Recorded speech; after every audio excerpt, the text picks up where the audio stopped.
Leader of the Opposition today couched things more in terms of Canadian values. Can you explain that? I mean, it seems that the exchange on the ISO or ISIS mission is taking a turn towards values. Can you explain why that? Well, I think he's trying to frame this in his own ideology, rather than looking at what Canadians really want. What we're seeing over and over again for the past year, including recent polling, is that Canadians believe that we should be engaged in the fight against ISIS, that they supported the air combat mission, that a large portion of Canadians actually supported the expansion of an air combat mission to destroy ISIS. And so this is quite disturbing that we're taking out our CF-18s and we see the Prime Minister trying to waffle his way through this without giving us a valid reason why bombing with our CF-18s was a bad thing.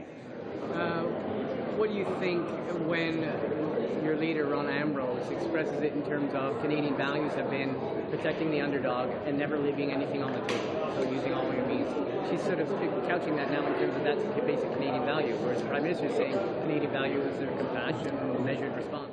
Look, compassion has always been part of the Canadian response, but so has been a military effort. If you look at World War I, World War II, Korea, Afghanistan, we have always gone in and stepped it up to stop atrocities. We've always stepped it up to make sure that those that are oppressing their people would stop.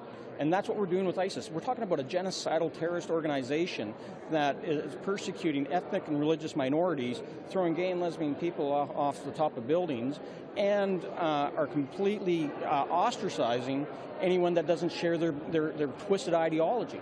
So it is inherent upon Canada, and if the Liberals really believe in the United Nations' responsibility to protect, that means that we should be engaged in stopping this genocide, and that's not happening by us pulling out our CF-18s.